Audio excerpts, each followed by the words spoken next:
everyone, and welcome back to the World Championship Series Season 1. After a long day full of action, we have already confirmed 3 semi-finalists in Hydra, Showtime, and Vaani. Our last quarterfinal match will determine who gets to join these 3 in the top 4. Up first, we have Team Millennium player. He's a recent DreamHack Winter Champion, and he's been in the top 8 4 times already. He's looking for his 3rd semi-final appearance in WCS, Team Millennium's ForGG.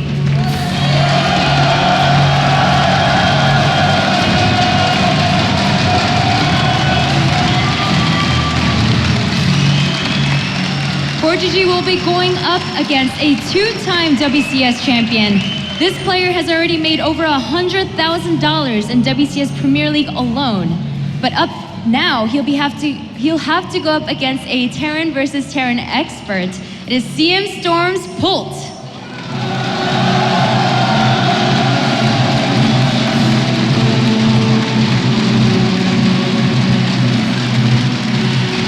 For our last quarterfinal match, it'll be Korea versus Korea, Terran versus Terran. Players shake hands.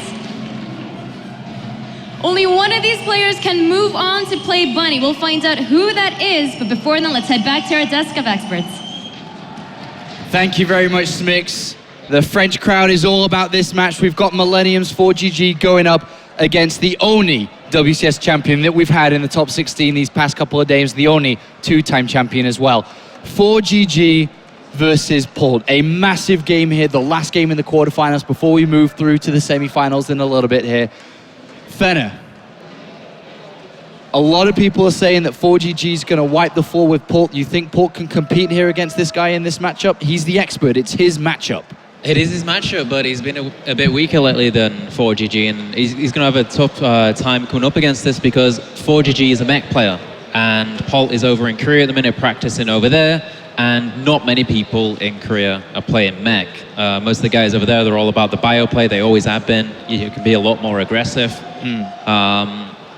So yeah, he's going to struggle a lot, I think. That's definitely one of ForGG's strengths as a player that we've seen over and over and over, and it's pretty much the reason why he was able to beat Life in that DreamHack finals, is because he's so unique. He plays Terran unlike anybody else, and it's, you can play mech, but you don't play ForGG's mech.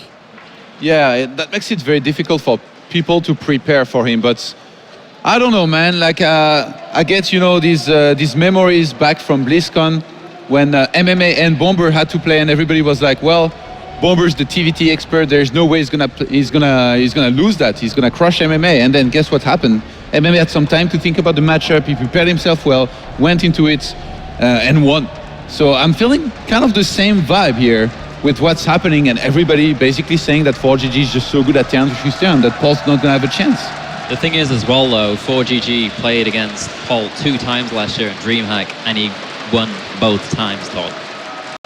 He makes TvT his own matchup as well. You've already mentioned that he can do it very, very well. He plays his own style. But in this matchup, at the very beginning of it, he makes Hellions look imbalanced. And he actually does this in a way that no one else really does it. And then leading on from there, he's a very aggressive player from that point on. Even with the damage he does with the Hellions, there's a potential that he could actually kill someone. But then afterwards, he follows it up with more and more and more aggression and really, really piles it on. And that's why we constantly seeing him being able to win out those TvTs. ForGG in StarCraft 2 has had his ups and downs, and throughout, if we look at his entire career, mostly downs here. He hasn't really hit the top of his career until very, very recently, where he was able to get that DreamHack championship. We saw him break down in tears because of how much it meant to him and how much work he put into being that champion.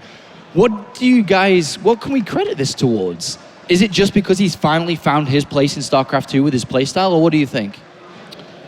Maybe the French food. I'm just kidding. You know, living in Europe like this, the way he did it, it's a pretty bold move for him to have done that. And he was one of the first guys to say it. We've talked about how Hydra, you know, he moved to America and he's practicing there, but ForGG was one of those first guys that moved to France.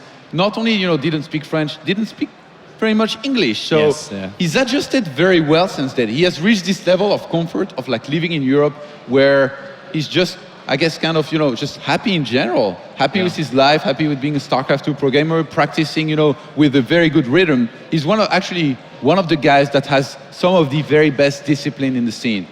even though he's not living in a team house, so he doesn't have a coach, he wakes up early in the morning every day, ladders from a certain hour to another hour.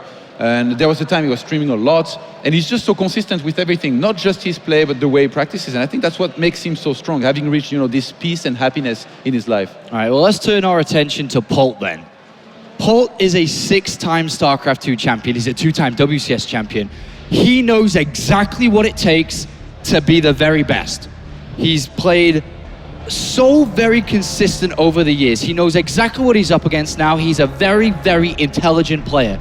If not the most intelligent player we have in this tournament. He knows what's about to happen, how his opponent plays, and can adjust accordingly time after time after time.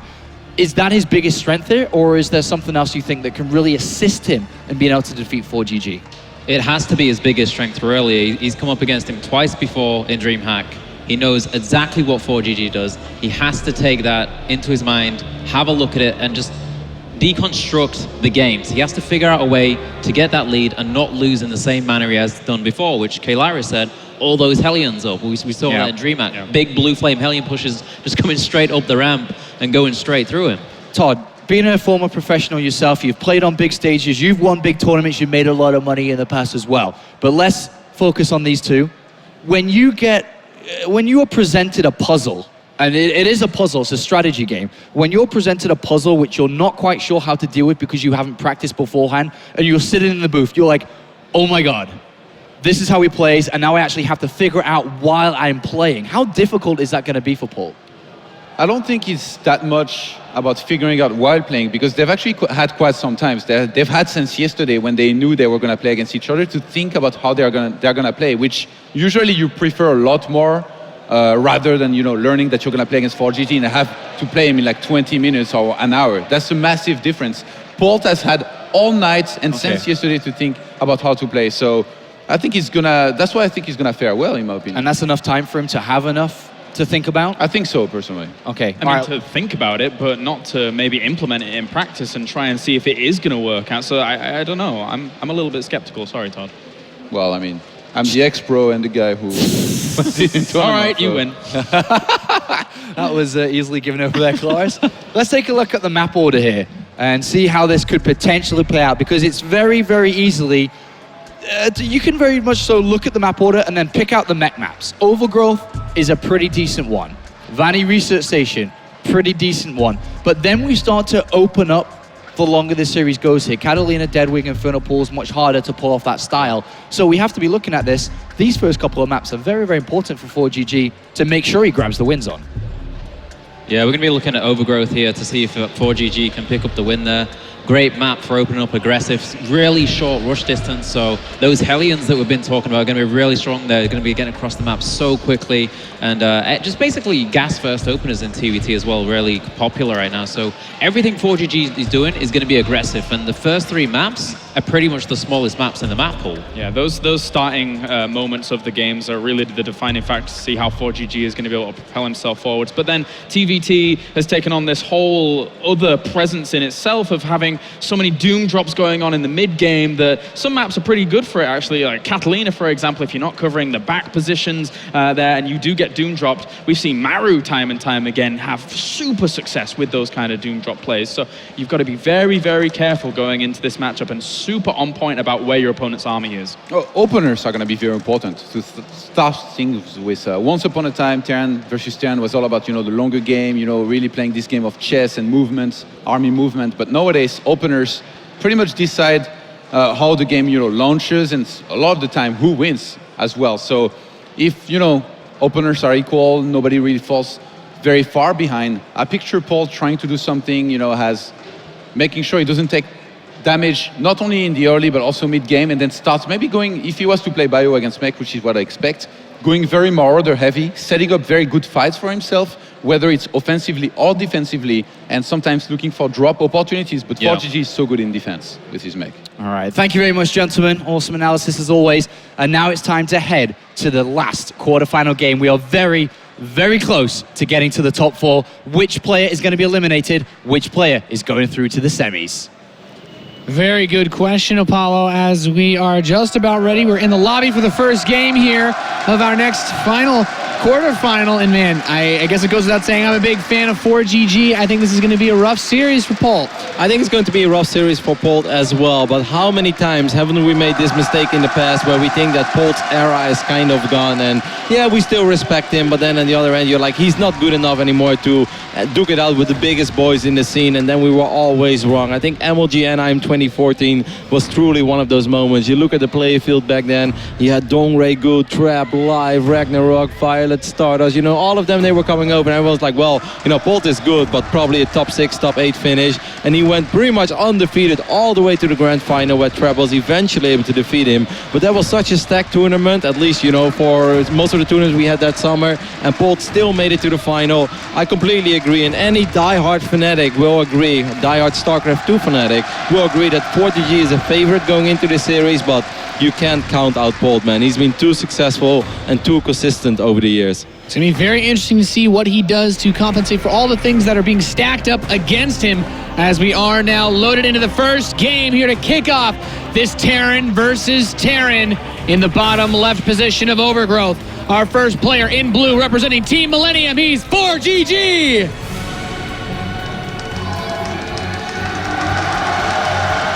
And on the right top side of Overgrowth, the man who's been spending a lot of time in America, he's in Cooler Master Storm, it is Polt.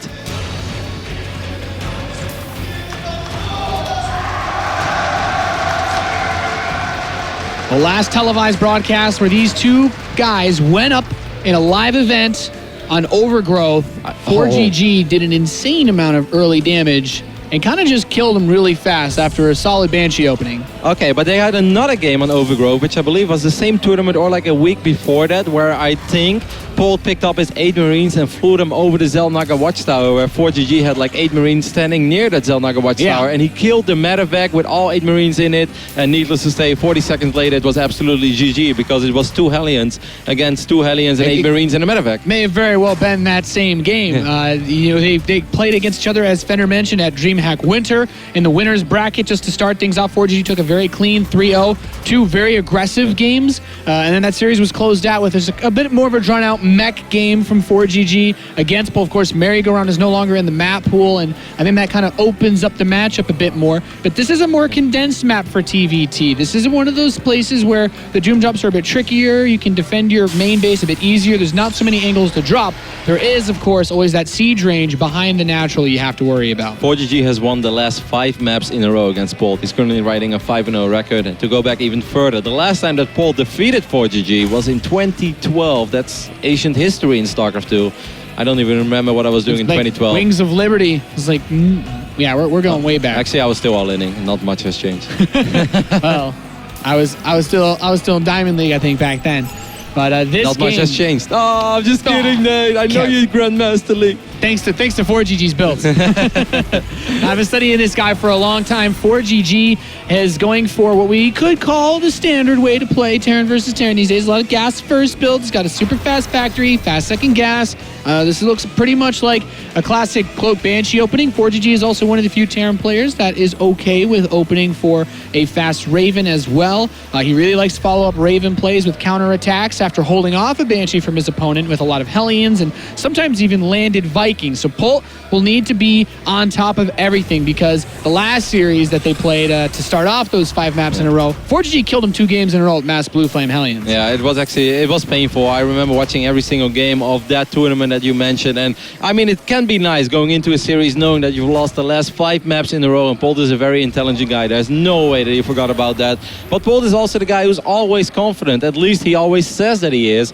Even though I do have the feeling that Polt is not practicing as much as he used to, and I definitely don't think it's very dedicated practice to necessarily increase either or to get better. I feel more it's just to keep a certain level, keep those mechanics going. While ForGG, I definitely have more of a try-hard feeling that he's so hungry. He definitely wants to win more. He knows that this is also a golden opportunity for him to win his second big tournament, to get those year. to get big paychecks. While Polt, on the other hand, of course, you know, everybody loves money, everybody loves the glory, everybody wants to win more. But let's not forget that Polt has won close to $300,000 already in his career, if he isn't over that yet. Yeah, I mean, for ForGG, this is his time. You know, 2015 should be a massive year for him, as a lot of the other big contenders for WCS he had to play against last last year that would have eliminated him oftentimes are no longer in the picture. And we immediately see that reflected in his ability to get to this top 8 after a pretty smooth ride so far.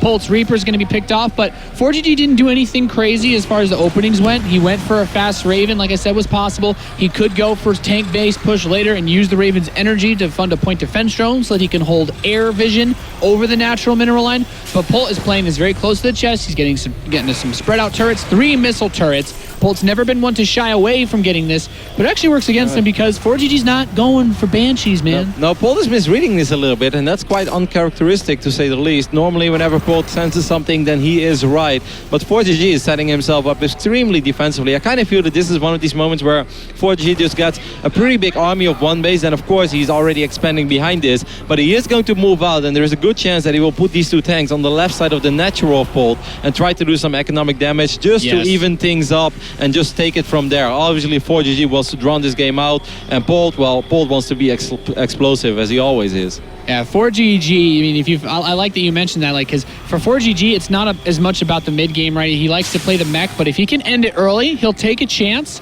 We see that oftentimes when he throws his Hellions away versus Zerg players to get those big leads, but Polt's medevac just barely on the edge here. This Hellion, I do not believe it saw it with the vision of that Zelnaga Watchtower. So Polt has an opportunity to do something with these 8 Marines because ForGG is moving on out. And that's a reasonable scan by Polt as well. He doesn't see anything, but with that, I would almost say he sees everything. And I know that doesn't make any sense at all, but normally he's supposed to spot units over here, Nate. He doesn't see any units. Of course, he has to worry about this army in the middle of the map because that is a strong army for this phase in the game. But if those 8 Marines kill, let's say, more than a handful of SCVs, Polt can afford to lose a little bit as well. Here comes that drop. I kind of like this. If Polt controls this properly, I really think he could do some serious work with this. Polt's already significantly ahead in workers because of the faster expansion, and he brings the Hellions. ForGG understands what he needs to stop this, but he loses all the Hellions, and the SCVs are able to surround these Marines. At the same time, Polt has to worry about this attack coming to his base. 2 siege tanks. Polt's tank is not siege. Raven throws down turrets. Vikings land, and ForGG's looking to push him off of his natural. Oh, the Raven is taking so much damage, Nate. That's a very expensive unit to lose. That's his only high ground vision as well. One more shot, Polt will do it.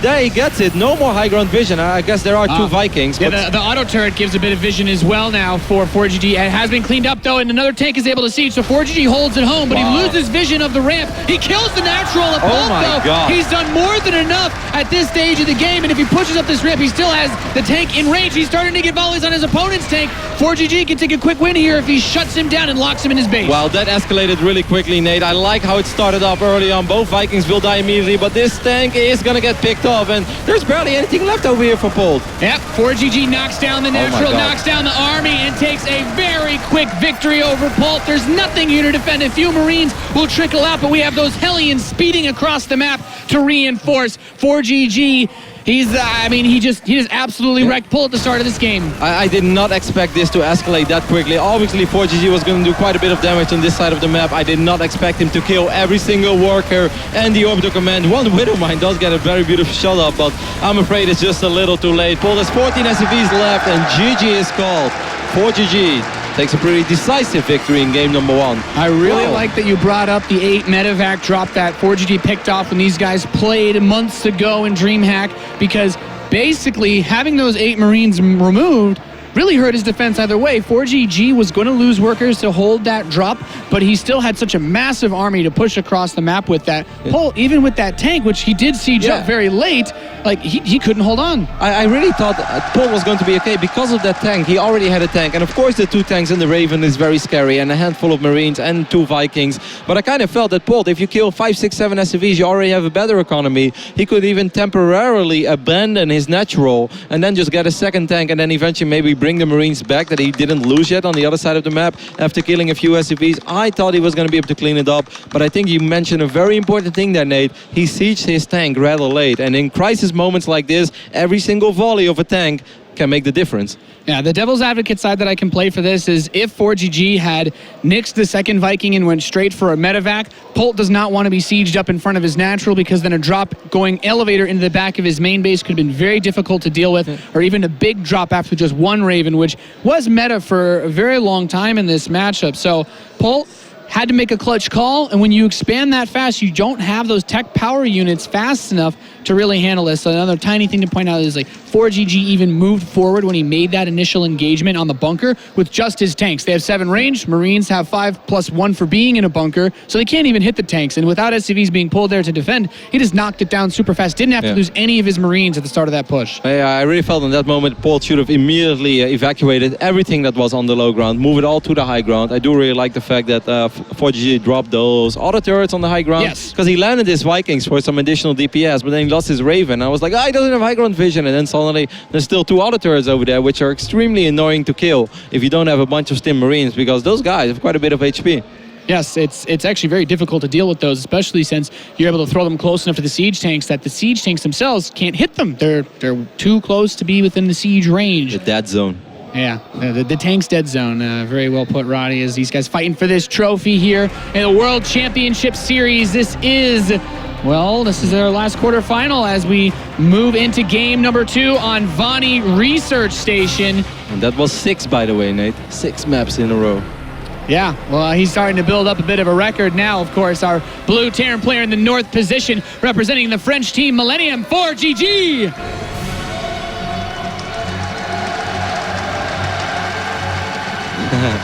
Love it. Thundersticks coming to the party. On the south side of Vaani Research Station, we have one of the most successful Terran players of all time, representing Cooler Master Storm. It is Polt.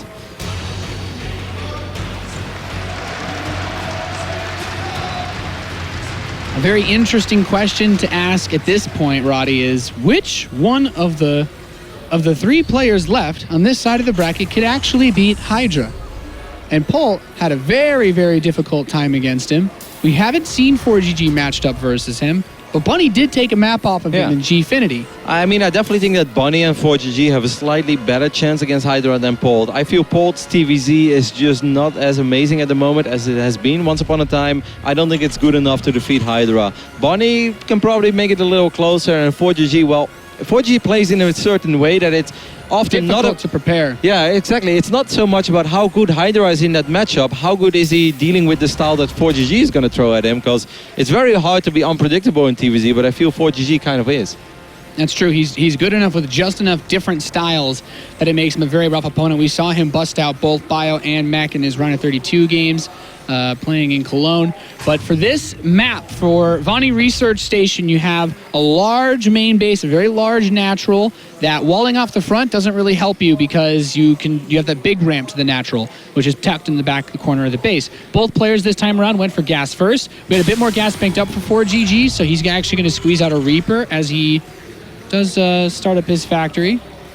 Is this one of the reasons why you're such a fan of 4GG, that you just never know what you're going to get with him, that he loves both Bio and Mech so much at the same time? Because there are very few Terran players that do it like that. Of course, there are a few here and there, but most people are 80%, 90% of the time Bio or 80%, 90% of the time Mech. 4GG, I would almost say it's 50-50, maybe slightly more Mech than Bio, but it's not like Bio for 4GG is a rear side. Well, the cool thing is that, and the reason why I like 4GG so much is that he has a really good way of showing you different flavors of the same thing. Like, the Hellion play is always cute. He was going to move into it later that game, but even, just his way that he controls his Vikings and his Ravens, he recognized an opportunity where landing his Vikings would allow him to actually take the game so much faster from the last map, where a lot of Terran players might just fight for that high ground vision, and using the auto turrets very aggressively. Would be so awesome for Polt if he would get this Reaper immediately. Of course, that's something that should not happen.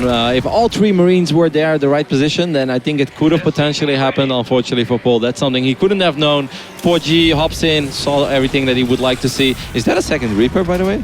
Yes, actually. This is something that has been popping up a little bit recently. So this can actually be an insta-win type push. And this is something I actually had a lot of chats with about with DeMuslim, because this actually popped up in Bunny Happy series, or it might have been Marine Lord that busted it out in Fragbite. But basically, somebody like Polt, if you don't wall this off, and thankfully, thank God for Polt that he did, if these Marines are actually too close to the ramp, the Reapers jump up, get vision, Hellions kill the Marines, and then the Reapers just start to snowball through. Since he can't get the Hellions in, this won't be one of those insta-kills. but 2 Reapers and 2 Hellions would be able to kill off this number of Marines. Polt's being very, very brave here, but the second Hellion hasn't shown up yet. Nope, and of course he could always still raise those depots as well. I kind of like the way that he had his Marines, because if ForGG would have picked up one more time with just those 3 units, then I think Polt has enough burst damage to take one of those units down immediately, and every single unit is worth its weight in gold. There we go, there he gets it. That's awesome, that's phenomenal. Yeah, really nice defense there from Polt. I mean, his Marines took a bit of damage, but now he's got another one coming out. His Banshee's about to pop, so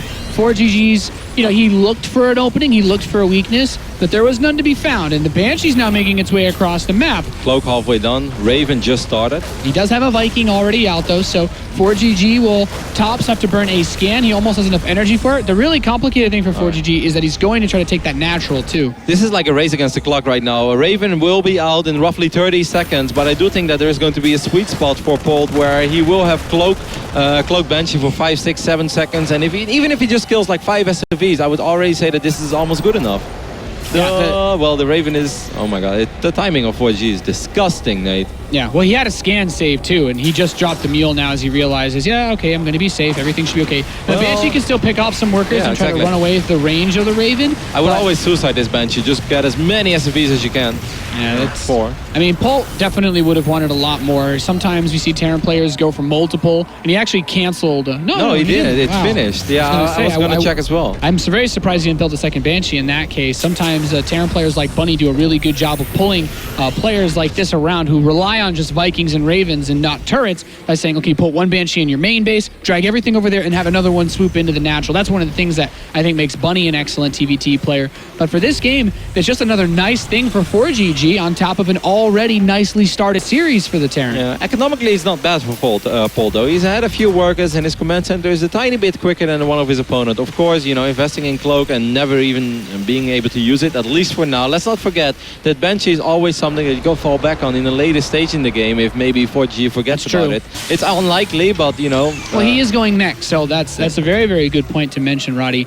As we see the blue flame upgrade is coming in, he's getting that second factory, and I imagine that ForGG wants to play around with a lot of Hellions. I find that a really good way to deal with Terrans who are aggressive with big drops in the early game, since they usually don't have a lot of upgrades with those big Marine tank drops that you'll sometimes run into on ladder, if you just have like 24 blue flame Hellions, you can poke around the map. Once you realize there's nothing that you can do, you sit in your base, and it's actually very easy to react to those drops since they're usually super clumped up when Terran players make them.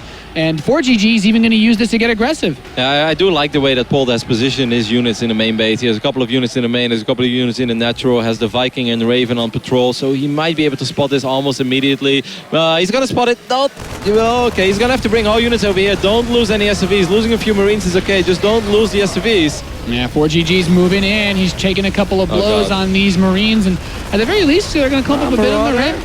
He doesn't really get a whole lot out of this. I mean, at this point, ForGG should know as well as anybody else that Polt's not really a mecher, so he doesn't learn too much information here. I think this was great for Polt. Losing the Marines is absolutely no problem. Lost 2 SCVs, that's something, but he also got a medevac and 4 Hellions in return for that. So overall, I would say good defense so far by Polt, and I think that Polt is having a pretty okay read on this game, a better read than he had in the last game. So there's one very, very important thing that kind of makes TvT weird right now, and it's that when you have players who play bio go up against each other, taking a third base is considered extremely dangerous, extremely risky, and many games end on 2 bases because of that for both players. Sounds like PvP, Nate. Yeah, well, I mean, at this point, it's basically, I move down, take my third base, and there's 6 medevacs in my natural. ForGG has just consistently been building Vikings throughout this game. He has 7 Vikings on the map. That's enough to shut down a drop, because you're going to one-shot 2 medevacs before they unload, and then your Hellions arrive.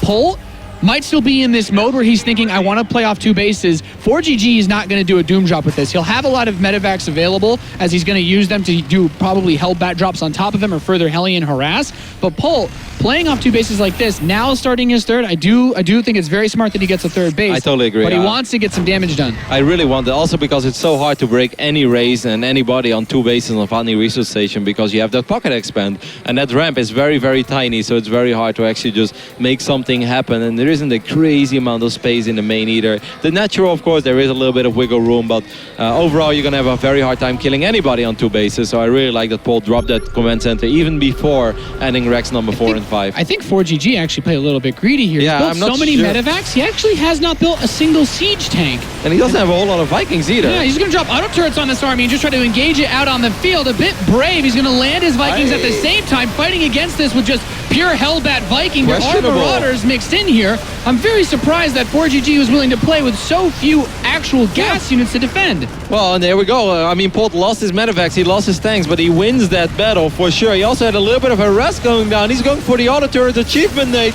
And I'm very, very surprised. I hadn't quite realized that ForGG just completely forwent any siege tanks whatsoever. The Hellions are good, but I don't think they're quite that good. ForGG scans and sees that he has a third. Yeah, and look at Polt. That is definitely a sigh of relief. That is some momentum. That's what he needs in this series, Nate. That was such a weird game. I don't understand. ForGG did not have to do that. Yeah, in my brain, it didn't register that it would be possible if ForGG didn't have any siege tanks. I'm like, well, ForGG, everything kind of went his way this game. There wasn't anything bad that really happened. The Banshee got a couple kills, but for the most part, ForGG was allowed to do whatever he wanted. And going for so many medevacs just really didn't make sense to me. A couple of extra Vikings to land. Like, ForGG must have just anticipated that Polt was going to try to drag this out to be a longer game himself. And perhaps... Maybe he panicked when he saw the amount of tanks that Polt had marching across the map, and he's like, well, the last thing I want is those tanks to siege on the low ground of Vaani, because they will be in range of my production structures. I don't want to deal with that. I'm just going to try to catch him off guard immediately, but he just didn't have the DPS in his army. He didn't even queue a siege tank after he saw the army leaving the base. Like, he was still building 3 Hellions at a time, and I have to imagine that what ForGG was hoping for was probably a tank or 2 less, and for Polt to just get overwhelmed, caught out, and then just counterattack with maybe because if he wins that fight, he probably wins with a lot of Hellions left. Then he rallies across the map with how fast Hellions build. He comes over and then he just knocks down and kills Polt. I have to imagine that's the only thing he was really thinking he could get done, but Polt made his switch into his additional barracks production much faster than he expected. And if you look at that fight, of course, Polt won that fight relatively decisively, but imagine that fight with +4 Hellions or +4 Hellbats for ForGG. The 4 Hellions that he dropped into the main base, that Polt just completely nullified. They barely did anything. I think then you're already looking at a different outcome. It's a 50-50 fight, I'd say. And then you're looking at a different game. Polt just handling that first drop of ForGG so extremely well, I think really set him up for an extremely good attack. Yeah, I'm gonna stick with it that ForGG was looking to receive some sort of aggression and make a big counterplay off of it, because it's the only style that you would completely just forget about siege tanks if you were going to play. Just a lot of Vikings, a lot of Hellions, a lot of fast units. But well, that's that. We're going to go to game number 3 now. Catalina, aka the crazy map for TvT. This would be a map where ForGG would probably play Bio on. He could still play Hellions. He's killed Polt with mass Hellions on this map before. It would be insane though. If he would actually play mech on this map, then he's going to feel the pain of a Protoss and a Zerg going up against the Bioterror. Yeah, ForGG didn't actually go mech on this map when they last played on it. He killed him with that 6 Marine 3 Hellion elevator that I spam every game. He's quite strong. It's quite a good build. But let's see who's going to take the edge now, as it's tied 1 apiece between these 2 world-class Terran players. On the west position of Catalina, we have Millennium's ForGG. Probably forgot how it feels to lose a map against our red Terran that's spawning at the 12/1 o'clock position of Catalina, representing Coulomb as a Storm. It is Polt.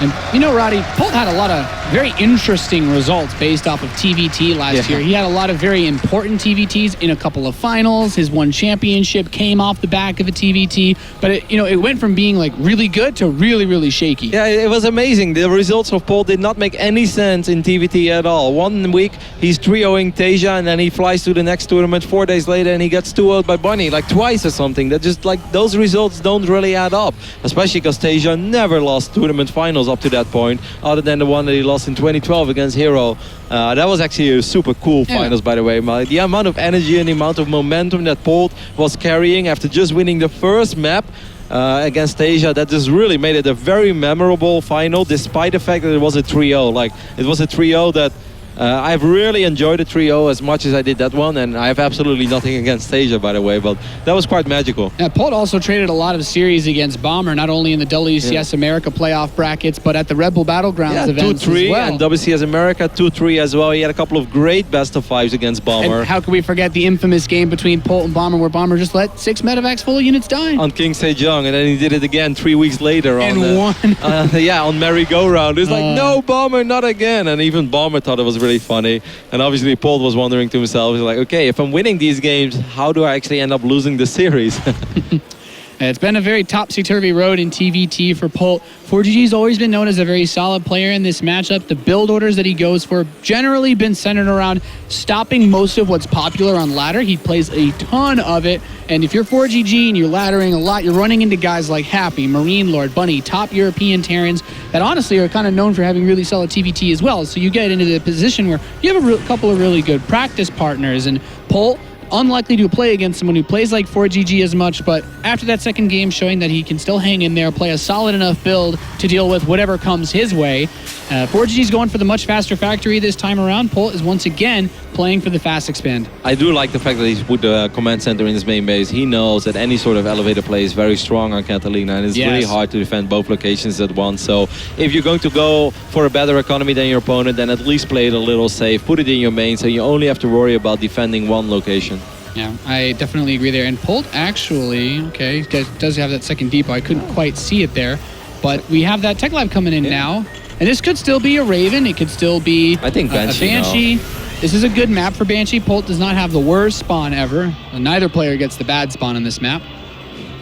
Why is it the bad spawn, Nick? Well, it's like the less favorable spawn because you just have so much more airspace behind your main. Like if you get the southeast position on Catalina, these two, it's much easier. Like a missile turret at the top of your mineral line will actually prevent anything from flying past. I know, I felt the pain as a Protoss. I just want you to explain it. You want me to explain my dirty Terran feelings to you? That too. You do it all the time, Nick. That's true. ForGG is going to go for Cloak Banshee this game, though, Kev, so you're spot on. And there's still the potential for him to follow this up with a really heavy Hellion play. He could still follow this up with a Raven afterwards, just to be safe. Polt's Reaper comes in, seeing a Reaper for ForGG. Awesome. Yeah, that's nice. That's nice. Hey, he's getting a Widowmine.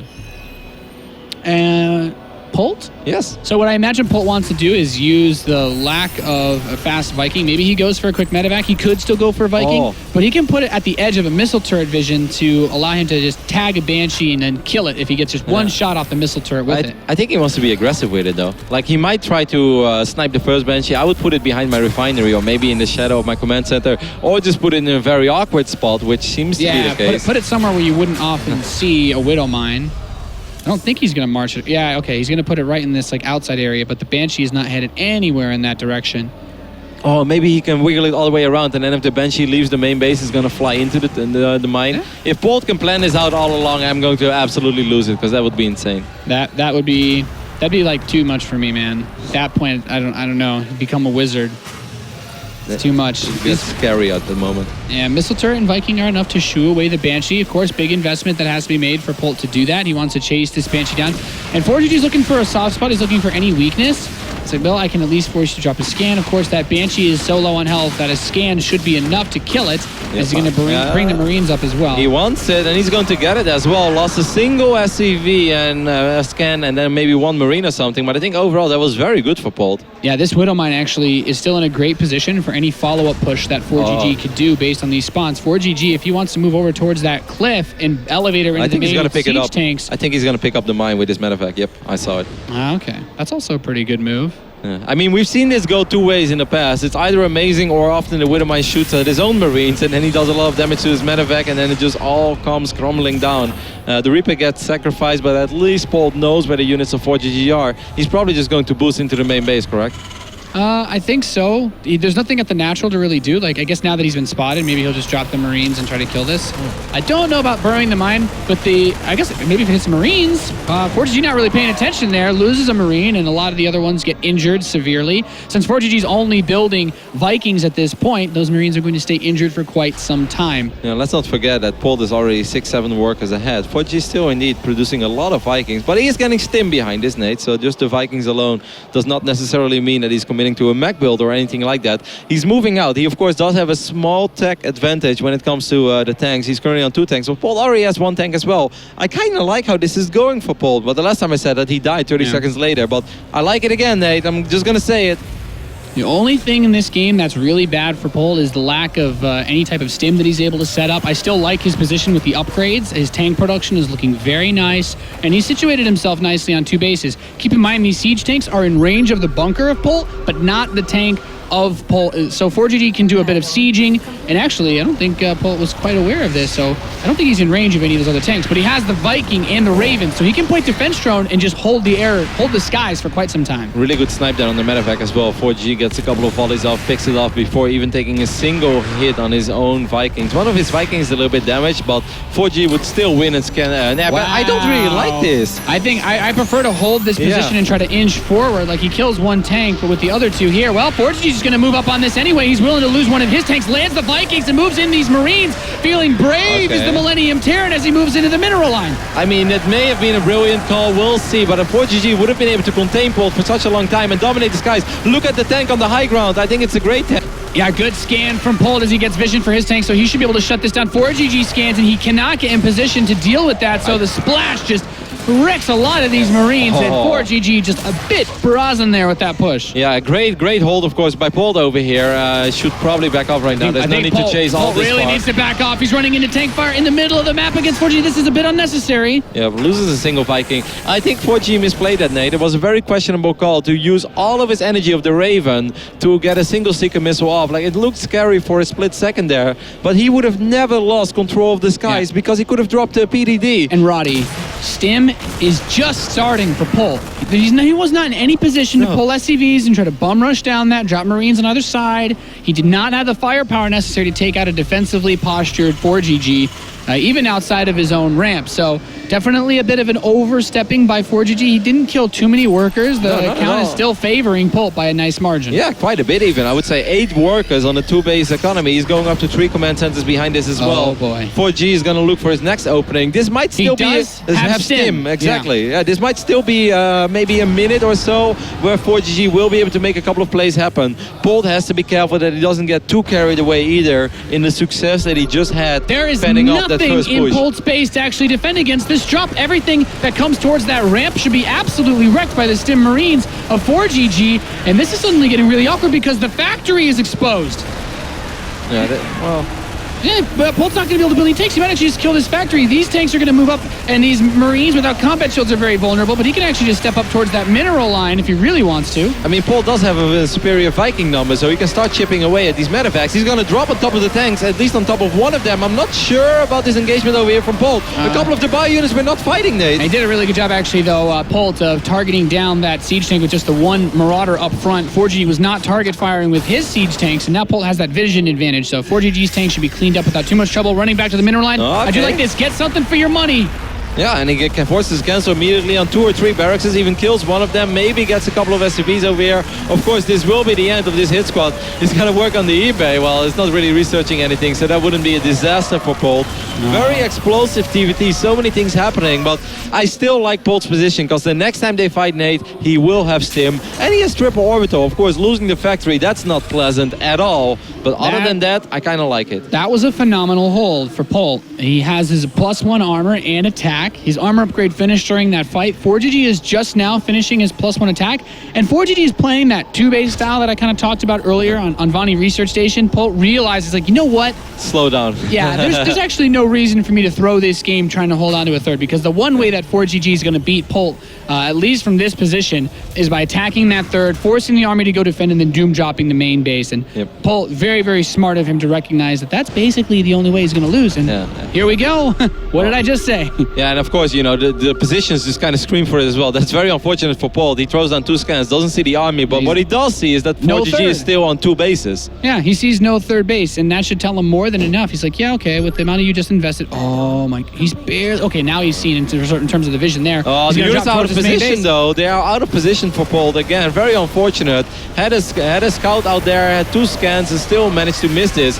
Eventually saw it because of the sensor tower, but this is a little awkward to say the least. I mean, ForGG really wants to get get the production. He moves on top of this factory. Killing this means no more tanks for Polt, at least not from this base. He did get a second one, I believe, but it's still pretty solid. Just stay outside the vision range of those tanks, save his scans. As soon as these tanks unsiege, I think there's a really nice opportunity for ForGG to push in here. He's just using the layout of the map and the strengths of Terran specifically. Look at the minerals, by the way, of Polt, because Polt has been losing production structures over and over again. He can't spend his money. I just realized that he has 1,900 minerals in the bank. Yeah, that's actually true. He doesn't have any resources. He doesn't have any way to spend his money because he only has a handful of barracks operating at this point. Now he can load up the medevacs, boost away, and now... Oh, God, this is just becoming so painful for Polt, because obviously Polt is a player that can always spend his money, he only has keeps losing his buildings. There's only 2 reactor barracks, and now he's going to come in and kill these siege tanks off, but ForGG, I mean, he's got 4 reactor barracks. He did finally get a 3rd base. His +2 attack is on the way, and he runs up now into the natural expansion as Polt moved everything over to the main.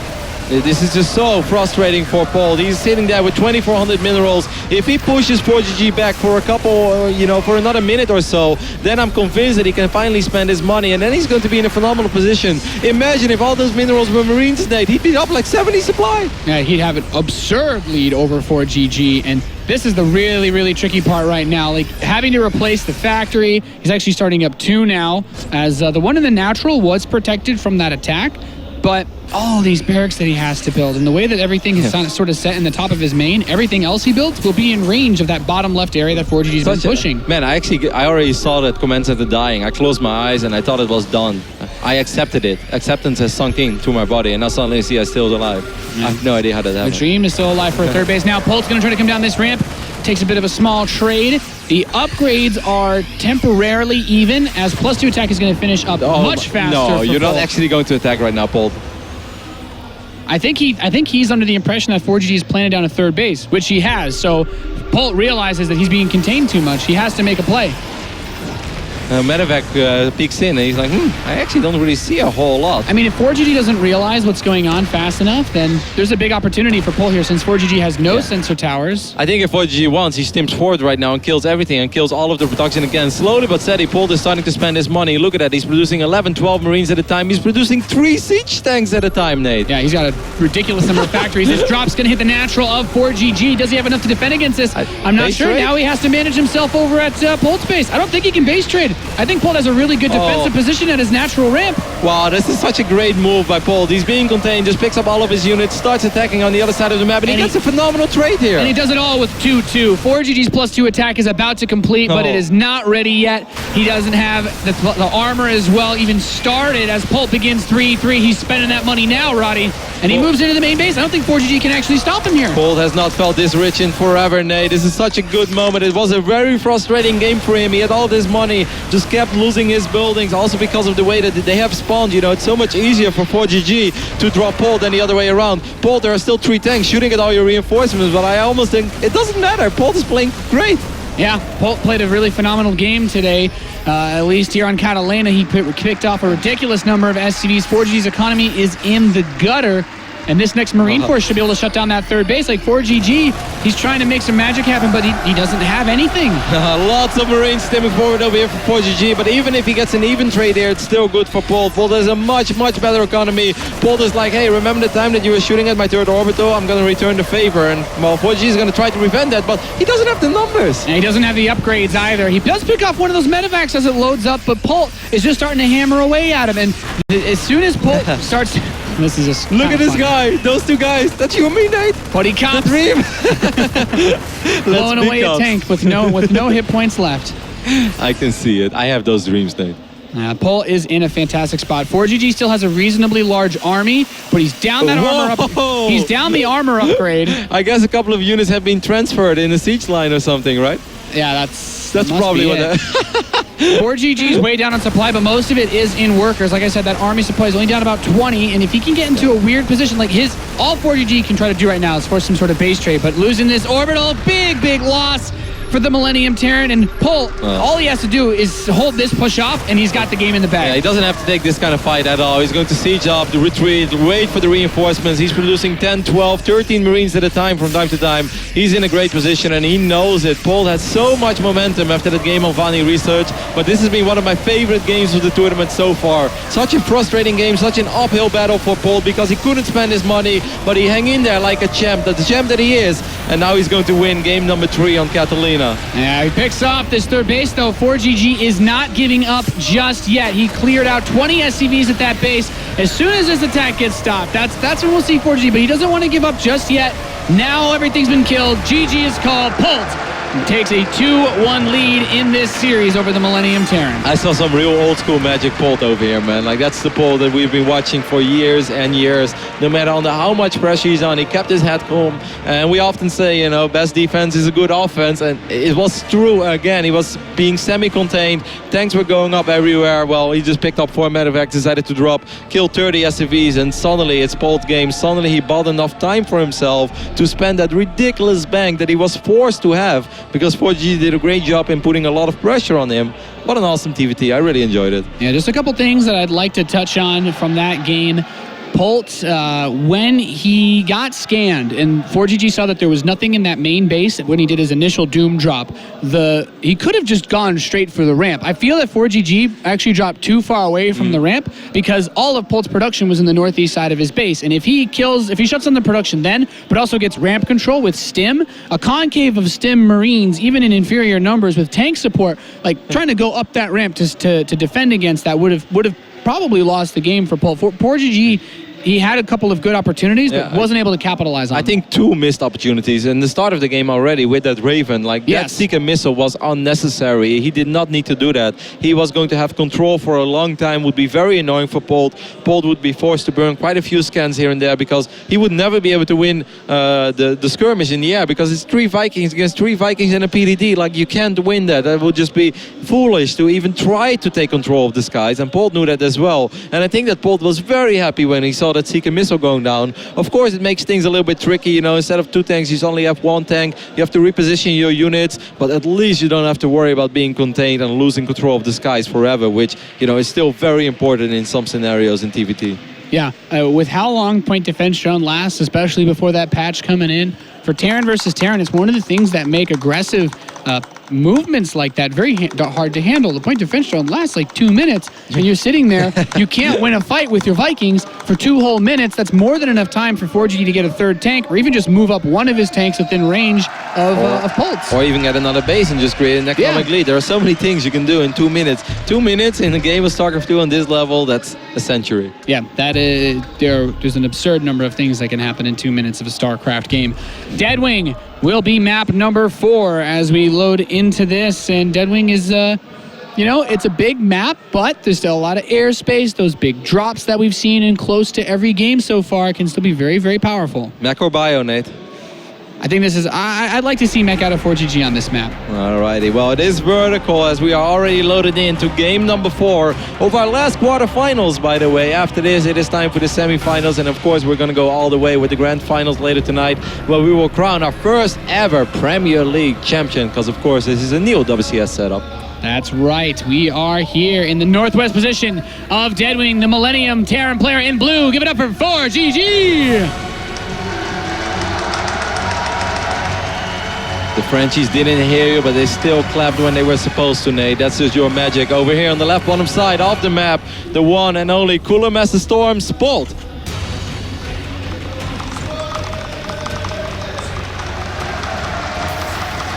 Polt has always been a momentum-based player, though. Don't you feel like that? Yeah. Yeah, Polt's the kind of guy that gets into a rhythm when it comes to a play style or a certain build that he likes to do. And I actually immediately think back to what made him so successful in those TvT series that he played in a lot of Battlegrounds. He kind of tailored one of these gas first openings to really fit him. And even though he hasn't been relying on gas first in this series, we've kind of got an idea that he likes to go for this Reaper expand, move into Marine tank, get late stim at the benefit of getting his natural expansion up at a reasonable time. I mean, I think this is a very surprising score for so many people, and I'm not going to disagree. Of course, I would have put my money on ForGG as well, but it is still, like, it's always Polt, and he has surprised us so many times, and I did say that in the start of the series. It has happened too many times in the history of StarCraft 2 where you feel that Polt is not the player that he used to be and that he can't duke it out with the big boys anymore. ForGG, one of the absolute top favorites to take it all in this season. Like, a lot of people had him as the winner of this season. You know, a lot of people thought Hydra, but Hydra or ForGG, those were the two biggest names going into this. And of course, Polt is right behind that. But still, this is a surprise so far, especially after Polt lost 6 maps in a row against ForGG on different tournaments. And the first one here, but now he bounced back and he won 2. And I wouldn't be surprised at all to see it ending in 3-1. I mean, I feel that ForGG still has a little bit left in him here. And to be fair, before this series, I was hoping, you know, for a little bit of a 3-2. I thought it could have been a 3-1 in ForGG's favor just because of the history, and I know just being so aware, I guess, of ForGG's builds and being able to see so many of his games. But Polt has really shown up, and the thing is, it's not like I can say that we had some like really long drawn out games where like Polt or ForGG had a lot of opportunities to outclass each other. It's come down to like these small skirmishes, these small scrappy engagements, these situations where either player could pretty much win the game on a you know, the end of a nail. I definitely agree with that on behalf of Game 1 and Game 2, but I felt Game number 3 was truly great decision making by Polt, and ForGG had opportunities, but he missed them. I definitely felt that was a game where Polt played better than ForGG. Yeah, I think the decisions from ForGG when it came to the build order was definitely a bit crazy. I'll give you that. Yeah. You better. Roddy, please. It's another starport opening over here, double gas, so could be another Banshee opening for ForGG. Polt handled the Banshee very well on Catalina, lost a single SCV, maybe a Marine, and then he burned 1 scan and he got it. And that was pretty much everything that the Banshees achieved on that map. Banshee of Polt wasn't much more successful on Vaani, but at least got a couple of extra kills. Yeah, the thing is, this is still a really big map. There's still a lot of different directions that Banshee can enter from. Chasing the Banshee down with the Vikings is very, very difficult. ForGG says, well, why are you guys talking about a Banshee? I'm just going to build a Raven. It's like, hey.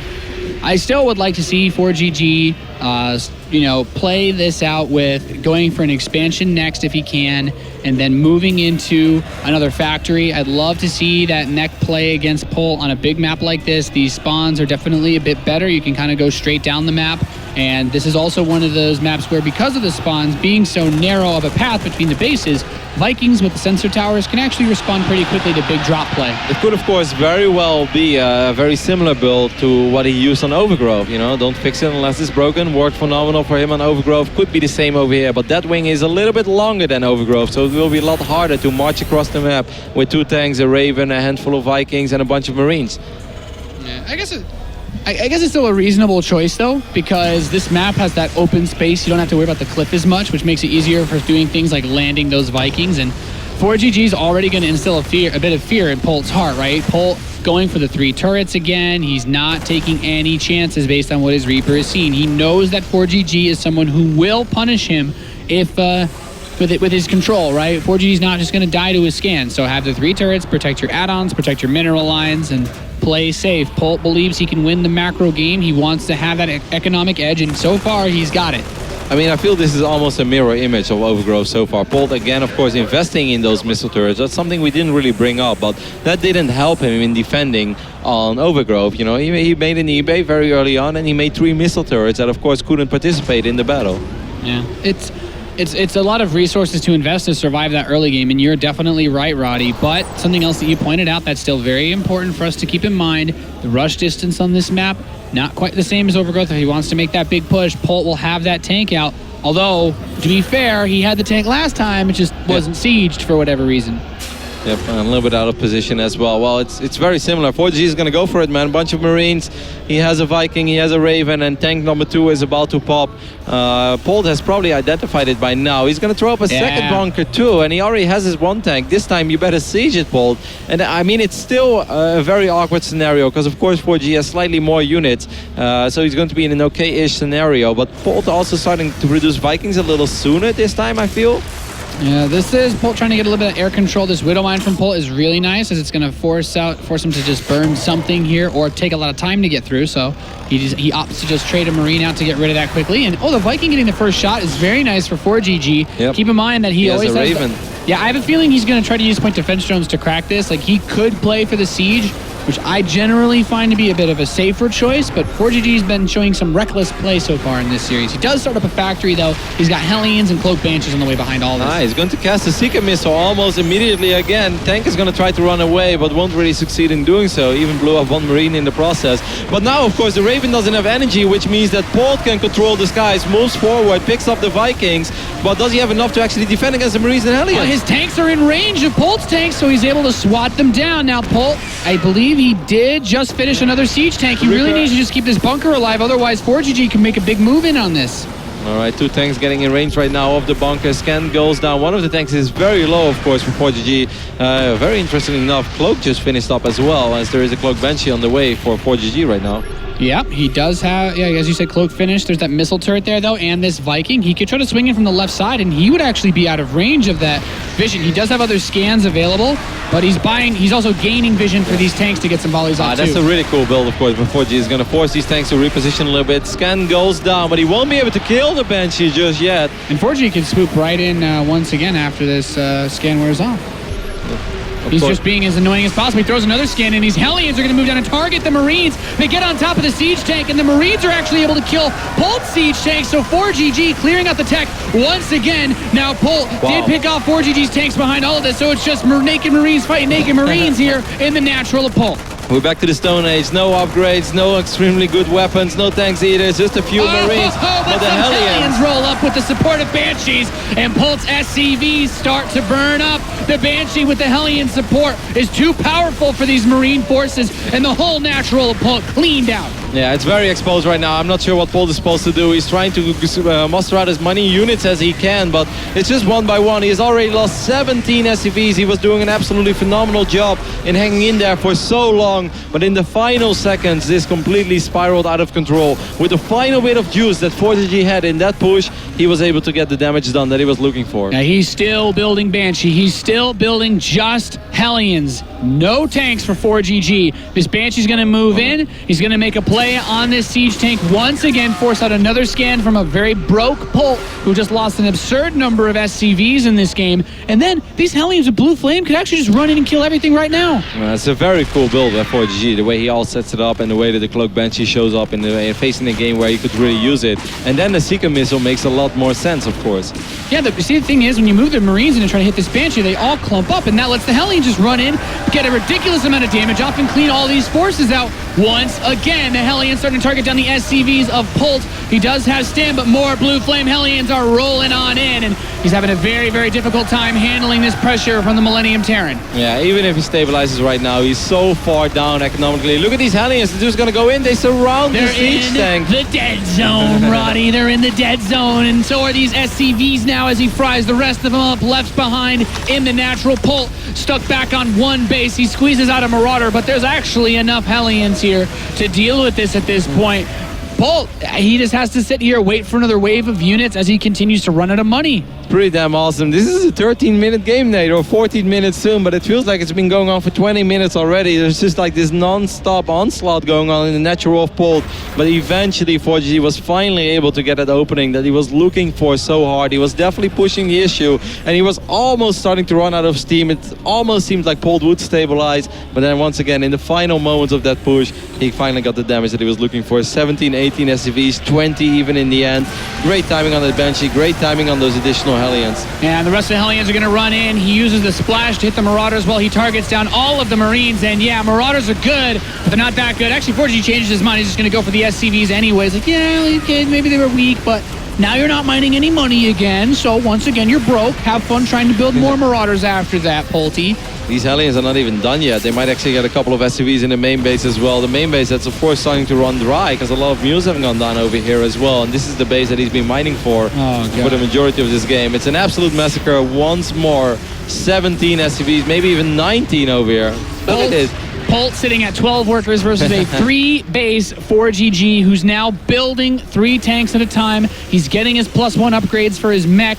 And Polt, I mean, the production tab tells a pretty somber story for this game, Roddy.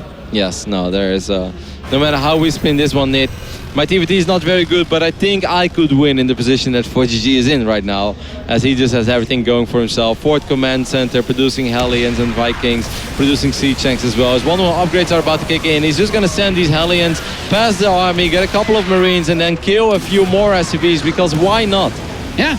And at this point, ForGG's just having a barbecue. I think he knows that he's got this game in the bag. He's going to try to end it with the tanks later on, as I'm sure he'll start to move out once he gets a little bit more supply. But he's basically just cutting off any chance that Polt could recover from this. He's still back at 13 workers now. We all know there's nothing more fun than playing a game you know you can't possibly lose. Yeah, because it also gives ForGG a bit of time to think about the next map if he wants. He's like, oh, this feels so good. Let me just demoralize him a bit. I don't need to push across. I don't want to. Let's not end this. No, like I'm having a ball. Yeah, you're making fun of it, but it's definitely like that though. It's very fun to play a game that you know you're going to win, because now for 5, 6, 7, 8, 9 minutes you're in a very joyful state. It's very relaxing for your mind, because you're playing this game with a smile on your face. You can lean back in your chair. You can be like, nice. Yeah, sure. Yeah, you think you can stabilize and you kill a few more SCVs. He's like, let me throw up a bunch of extra factories. Not like he would ever need them. Like if he truly wants right now, I think he could win the game with Viking SCV if he would push it hard enough, Nate.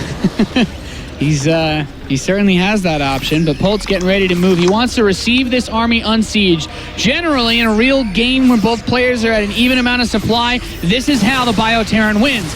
But I don't actually think ForGG needs to siege these tanks. He's got Banshee support on top of it, Vikings to kill the medevacs, and a hell lot of Hellions to sweep everything underneath. ForGG ties the series 2-2 here.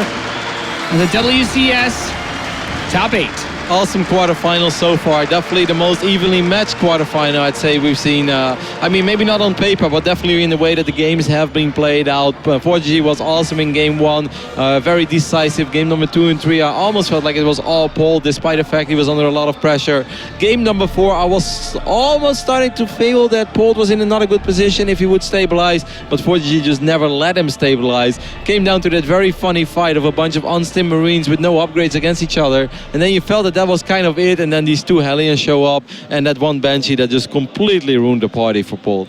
Yeah, just a lot of great control coming out of 4GG in that game to utilize a position that we both kind of questioned a bit. He lost the Raven pretty early on, like he made these aggressive moves, but he just, you know, I guess when you do it enough, you find yourself in a great position. Let's hear what the guys at the desk had to say over about this series so far.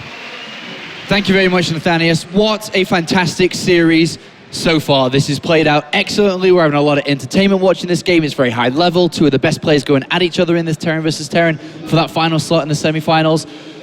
We're at an even match right now. It's 2 wins and 2 losses, Todd. Guys, what do we think of the series so far? Highly intense series so far. A lot of aggression on both fronts. Both players barely ever going up for those 3 bases. We've seen a lot of drop-in, a lot of aggression in the early game. 4GG even finishing off with his signature move right there with the Blue Flame Hellions at the end of that game. But yeah, it's all been about the... actually, let me get my head on straight here. Basically, it's been about 4GG trying to get the lead in the early game, and if it hasn't, then Polt has pulled out his signature move, which is the dropping. We saw that on Catalina. 4GG tried to drop him, but then Polt came back, dropped back on his side of the map, and we all know what happens when Polt starts dropping. He just takes games down left, right, and center. There's been a very definite contrast in the wins on both sides. 4GG is winning with his initial aggression and able to just power out through there, and then if it goes further than that, Polt's able to win out. So going later on, I wonder what we're probably going to be seeing from 4GG. Yeah, a very back and forth game so far, but I want to take a closer look at that last map here on Deadwing, the defining moment that gave 4GG the opportunity to go to game number 5, which we'll be going into very shortly. This was the push that 4GG designed to break Polt's natural. All Polt needs to do at this point, Todd, is hold on to this position, but unfortunately he wasn't able to. Yeah, Polt, right now in this situation, it really feels like he was a lot more uncomfortable than 4GG was. You know, 4GG is the guy that uses tank in TvT every single game. Polt does as well, but usually it's Marine tank versus Marine tank. So here 4GG is setting up the siege, and the way he always goes for the attacks and macros his unit perfectly is usually because he's been in this situation so many times. You know, we've talked about this. It's his comfort zone right there. And that was the power of what we saw from ForGG at the very start of all of that. Having an early Raven, not only great defensively if you're going to be going up against Banshees, but also offensively. You saw that Polt's Vikings were a little bit hesitant at going forward before the energy was spent on the Raven, because there could have been that PDD to slow down the power. And then the combination of Cloak Banshees came in, and this just started to get worse and worse and worse. After the initial bunker's gone down, you do have a second layer of defense as a Terran, right? But with the Cloak Banshees coming in, energy being used not to kill the Banshee, this was destined to win.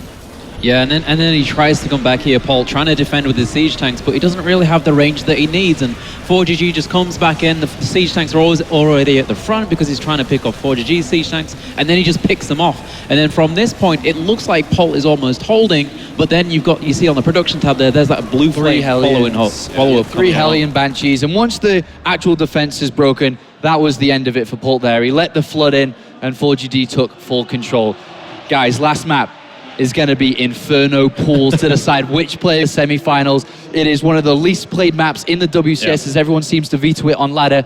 They must go toe-to-toe on this. Quick thoughts before we go and get ready for this. I think that this is probably going to be a ForGG map. I think that he's going to open it aggressively. I think he's going to go to his trademark Hellions, and defending your natural location on Inferno Pools with the ramp being the size it is can be extremely difficult.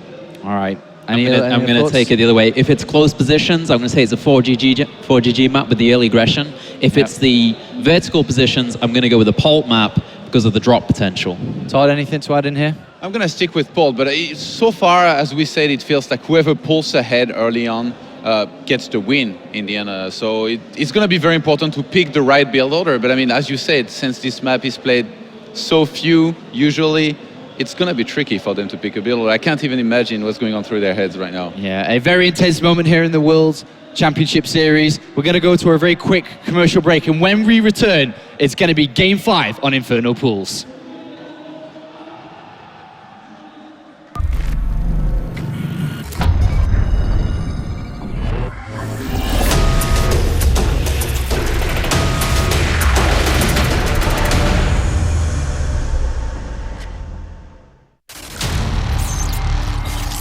I move objects with my mind. I climb the tallest mountains and slay dragons. I defend my galaxy from ruthless aliens. I am never bored. I am stronger. I am faster. I am G1.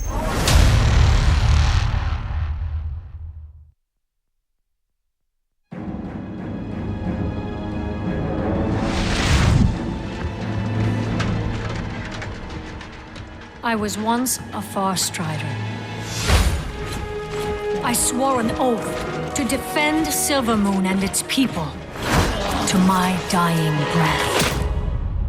It was not enough. My homeland still burned. But those days are long past.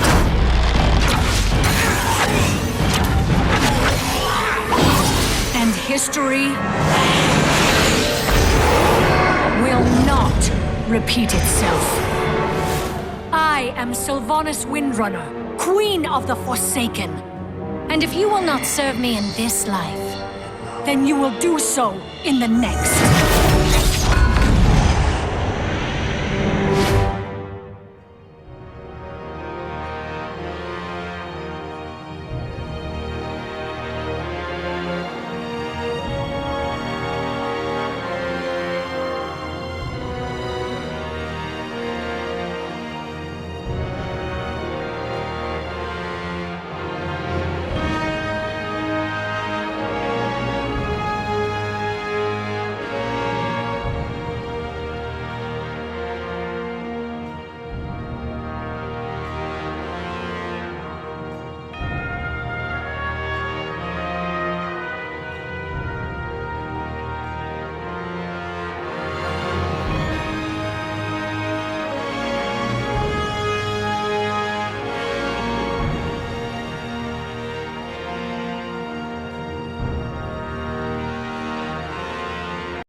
Welcome back, ladies and gentlemen, to the World Championship Series.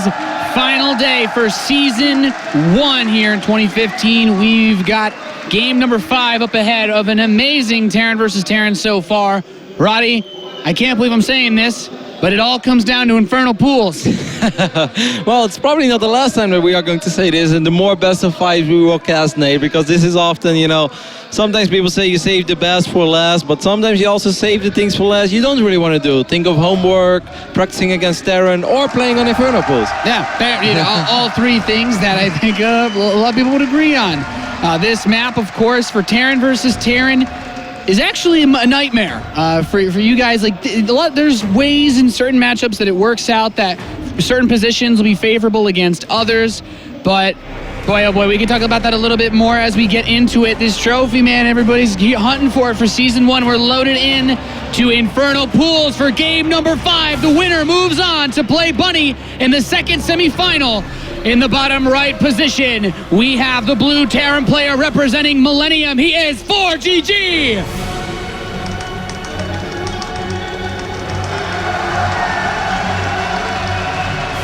Tying the series up against a Terran who has had a lot of difficulty against him in the last year. Representing CM Storm, he's Polt. The audience is really starting to feel it. I'm really starting to feel it. And Nate, you're definitely getting me hyped over here as well. I am very happy to see that it's cross map. I would have been sad to see horizontal positions or even vertical. Cross map, I think it slightly favors Polt. We all know Polt. We all know how strong he is super late game. And he's even said once upon a time, if you give him 4 bases, he feels that he's better than anyone. Now, I'm not sure if that's still true. Back then, I would have maybe believed it. I'm not sure if it's true right now. But I do believe if you give Polt 4 bases, you give him 3-3 bio, he is still one of the absolute best out there, and I think he is capable of outplaying ForGG.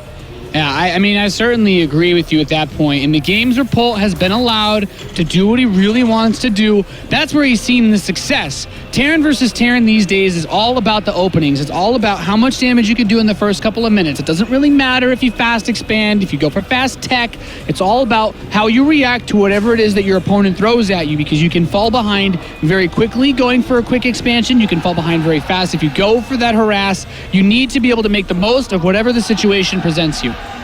Now, one thing that is a fact, according to Apollo, and of course it's true because it's on the fact list, is that this is a map that not a whole lot of players play, so you're going to be put in rather awkward positions from time to time. And I think I speak for everyone, as soon as the new ladder season starts, you will get dropped and you have no idea where these medevacts come from. And you put an observer or your overlords or scans, whatever, and you're still like, why, where are these medevacts coming from? And I definitely think that is something that could theoretically come into play over here and still make it a shorter game if a certain drop will just do a ridiculous amount of damage, because it's very unlikely that these players have a whole lot of experience playing TvT cross map on the Inferno Pools. I would say 1 out of 50 games that they practice is maybe this scenario, but probably not even that. So it's very, very possible that we are going to see silly things, and it's also very possible that we will see drops do way more damage than they normally would, just because you don't see them coming until it's too late. Yeah, I definitely agree with you in that regard. This map not being played competitively a lot makes things pretty awkward, and if you've played it on ladder, then you've seen just about everything, because you have a lot of airspace behind all 4 bases.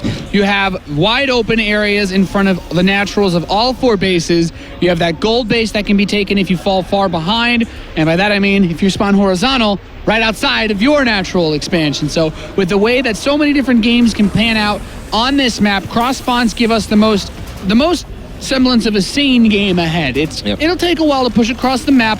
Defender's advantage plays in a bit more here, but that doesn't mean we won't see big drops later on. Solid snake right there, mate. I know you play that game. He's got a cardboard box hidden in the corner of that base, man. Well, you play a lot. Anyways, the Reaper of 4G is going to hop into the main base of Polt. Is going to get a good view of what's going on. He's going to start working on his SUV. Of course, would love to kill it, but he's not going to be able to complete that task, and almost went back for it. He, of course, has that Hellion going across the map as well, so it's 2 Reapers and a Hellion again. We have seen this before on Vaani Research. Back then there was a supply depot wall. This time there is not a supply depot wall, Nate. Yeah, that's right. This is one of the things that I was talking about on that map, where you can really abuse someone who does this. He comes up, gets a hit on that Reaper, but okay, picks up both Reapers. The Marines were actually positioned perfectly. Like, the Marines were not lined up at all, and each Hellion volley That was pretty useless, to be honest. That was an awful trade for ForGG. He just lost 2 Reapers and all of its HP on his Hellion for a single Marine. That's a very nice start this game for Polt, who went for such a fast expansion. ForGG going into Banshees. I still like it. Like you said, there's a lot of airspace around both the main and the natural expansions on this map.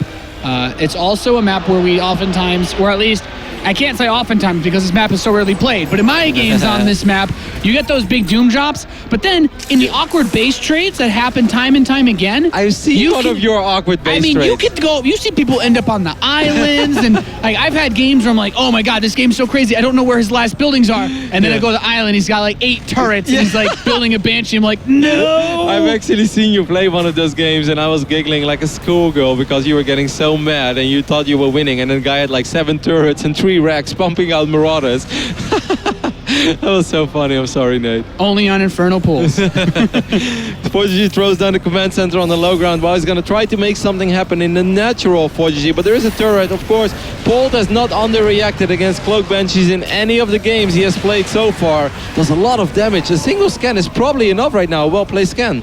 Yeah, I think he should be able to grab this. Or you can just fly it into a missile turret. And that's also a reasonable choice. And yeah, this Banshee's totally going to die. There's the scan, so at the very least, he kind of got in range of that turret, but it's a nice pickoff for Polt, who invests a lot into these missile turrets. He doesn't want to use the scans, but delaying those Banshees is always nice. Widowmine can actually get 2 kills here with that splash. Boom! This is a great game so far for Polt. Nothing has gone ForGG's way. You know, the momentum has totally shifted. If ForGG was enjoying the mine sees the next Banshee too. If he was enjoying the last 6-7 minutes of Deadwing, well, his good mood is ruined right now. Yeah. ForGG has made a much faster follow-up into his factory play. He does have the second one finishing up now, but Polt starting to build tanks. This next Banshee, though, just being as annoying as possible. ForGG knows that Polt does not want to drop scans all day.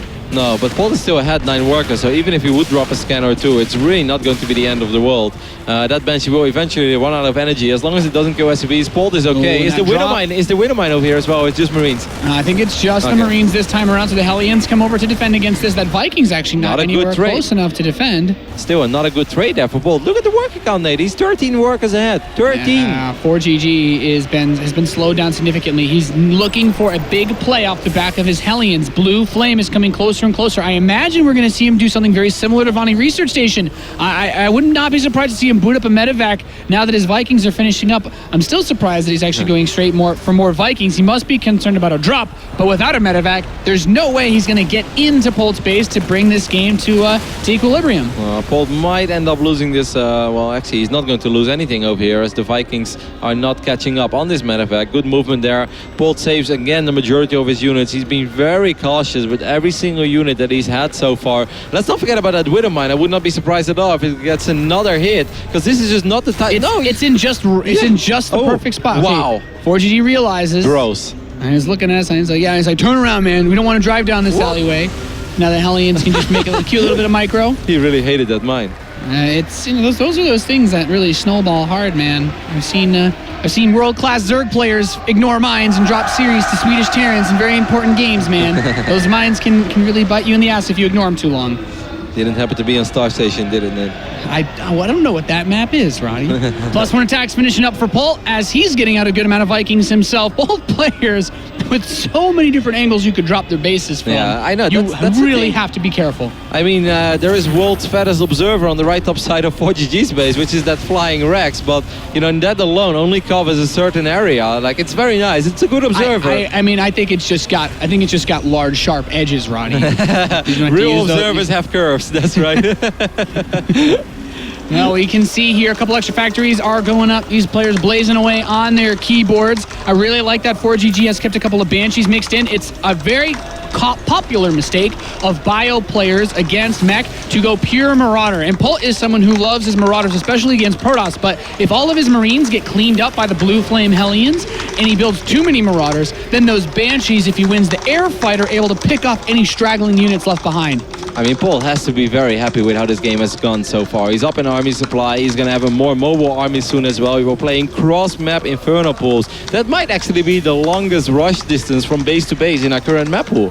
I'm pretty sure, damn sure it is. So everything is looking very good right now for Polt. He has to feel like that as well. He knows that the early game went awesome. From the Reapers to the Widowmine to that first drop to taking care of the Banshee. Just so many things adding up. And you know, StarCraft 2, it's always been a game of building up minor advantages. Yes, and being able to capitalize on those is the most important. He sees this push out coming now, and actually a couple of these Hellions get tagged since he does have concussive shot. And I like that Polt just steps these 2 Marauders forward, tagging quite a few of these Hellions, and he's looking to build up these minor advantages, Roddy, as he clears out a nice chunk of the forces of ForGG. Now, ForGG this time around, when we compare this to the Vaani Research Station push, there's a tank. We've got Banshees, a few more units of both players. These Hellions are really trying to force a siege to delay Polt, though.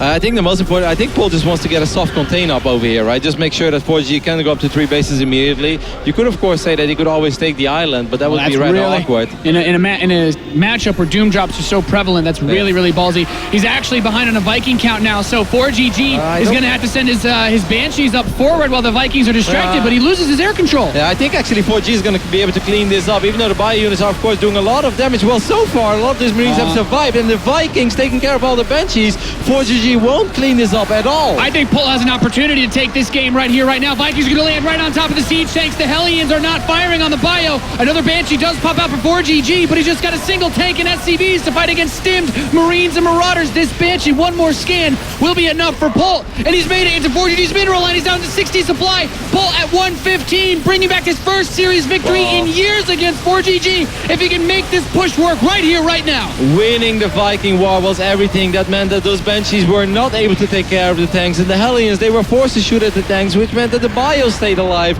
and that bio pushed out so much damage. Polt lost 6 games in a row against 4GG before he went on to win 3 out of the next 4. Well, that is if he closes out this game, but I don't see how this can go wrong, Nate. He's up 40 army supply, he's up 20 workers, he is in the natural 4GG. What an awesome performance. He does it again. Never, ever, ever can we count Polt out, man.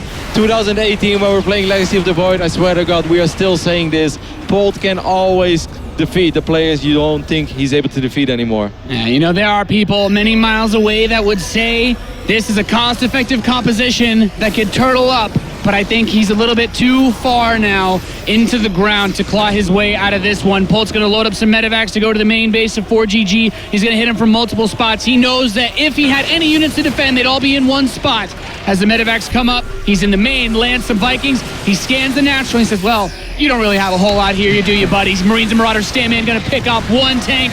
The second tank, now he's going for the natural expansion. SCVs are going to drop left and right. 4GG knows his tournament life is on the line, hanging in as long as he possibly can. The hero Thor trying to defend the main base. He buys himself just a little bit more time, but I don't think time's going to be enough as 4GG loses his next 2 tanks in his main base. Polt continuing to stampede forward. Yeah, picks up the tanks. That Tor is still being repaired and will probably be able to take care of a couple of these Marauders here and there, but that doesn't really change the reality right now for 4GG, and that is that he's not really mining anymore, that he doesn't have production, that he can't keep up with the amount of units that Polt is throwing at him. Stimming up the ramp, all he does is stim right now, and it feels so good. That's right, the hero Thor dies, and with that, 4GG's run in the World Championship Series Season 1, Polt will advance on to the semifinals to play against Liquid Bunny. Awesome performance by Polt. Once again, don't think many people expected him to take this series, and he had to work really, really hard for it. But in the end, it's just this guy, man. He just keeps coming back every year after year. When we think we've seen the best of him, he comes back. This is an amazing victory for him. Yeah, an absolutely phenomenal win. Immediately go right to the crowd, hitting up all the awesome fans that came out here to France to see these games, and it's got to feel so good, Roddy. It does, man. He said, you know who was the first player to win 2 WCS tournaments? Well, that was Polt. And he said, I'm going to be the first one to win 3 as well. He's not there just yet, but he's coming damn close. He's on the stage with Sue. Ladies and gentlemen, your last semi-finalist, CM Storm's Polt.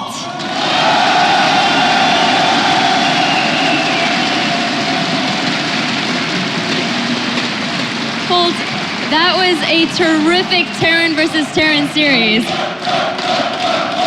You've earned a lot of fans here today with all your great plays. How difficult was that for you? I know as you walked up here, I heard you mutter under your breath, oh, that was so hard. Actually, the record is so bad for me. As far as I know, I at least lose to him like 5 games or more than that. So I thought it could be a very difficult match, but in the third game, he used the bio tank. And after I saw that, I was sure I'm gonna this match because the point is he used what he's not good at, and that means he can beat me with what he's good at. So if he can beat me with mech, then what's the scary thing? So I was sure after the game I'm gonna get this series. You just defeated the Terran versus Terran monster ForGG. You said it yourself that you've lost him in the past. You were able to defeat him here and now, and up next you'll have to play Bunny. Having just defeated ForGG, how confident are you going into that next match?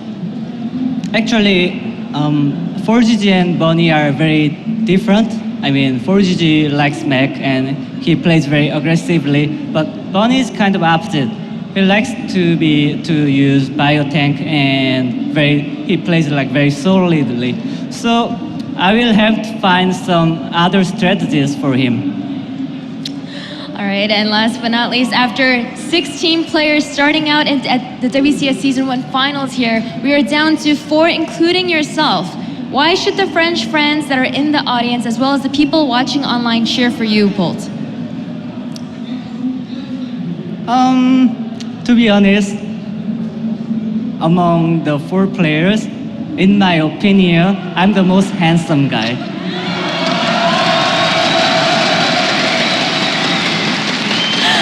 All right, thank you very much, Polt, and best of luck in the semifinals. And with that, we do have our last semifinalist locked down, where we'll be sure to get our first semifinal match underway. But before then, let's head back to the desk with Apollo.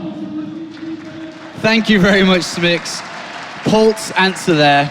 What a cheeky guy. Thinks he's the most handsome, and that's why you should cheer for him. A very unique answer there for him. But I want to go ahead and talk a little bit about this series, and especially I want to really highlight something that Polt said in the winners interview, which made me think a little bit. Polt said he won this series pretty much because ForGG didn't play mech throughout the entire of the series. And then I was thinking, well, why? And I think it brought it back to the discussion which we had earlier of the influence of the maps, I think, had a big impact on this series.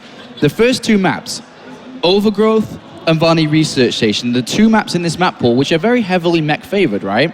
But it was 1-1, and Polt was able to steal one of those games away on Vaani Research Station. And I think that could have been the turning point, because the next 3 maps are not mech friendly, and then ForGG could have been lost.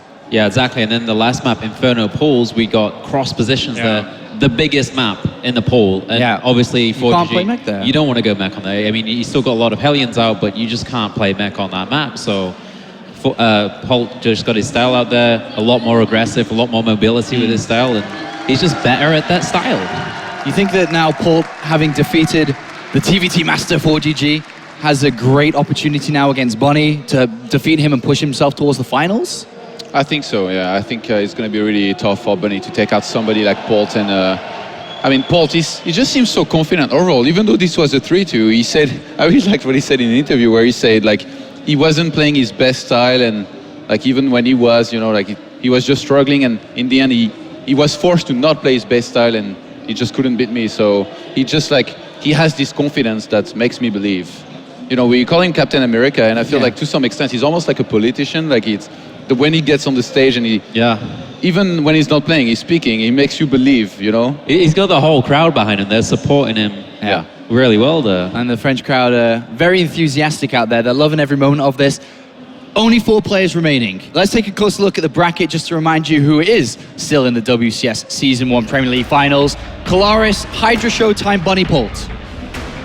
A lot expected there of the Koreans actually being able to move through, but then if you look at the outlying last member of that group, who really expected Showtime to be here? What a way, what a road that he has had to that point. An amazing achievement for him to get to the round of 4 and then to try and rival for the final. If you think about all the players, Todd, within the WCS system, as Clarice mentioned, Showtime, the player to walk hand in hand with Bunny to challenge against the Koreans in the semifinals here. I never would have guessed that.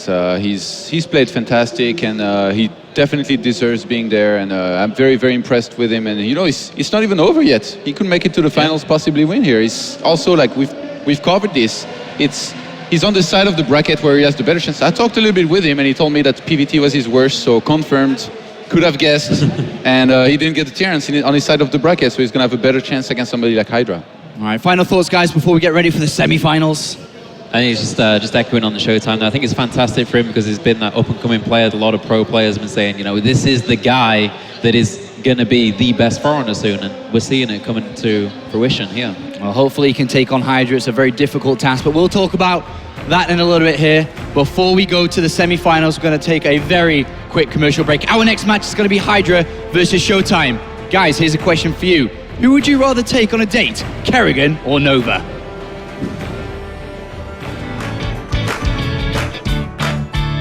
I'd probably rather go on a date with Nova because I'm Zerg and Kerrigan is also Zerg. Nova. This is easy, you know. No one is going to answer Kerrigan. Kerrigan, definitely. But the question is, like, would it be pre or post Zerg? It's easily Nova. She looks better than Kerrigan. She's more human.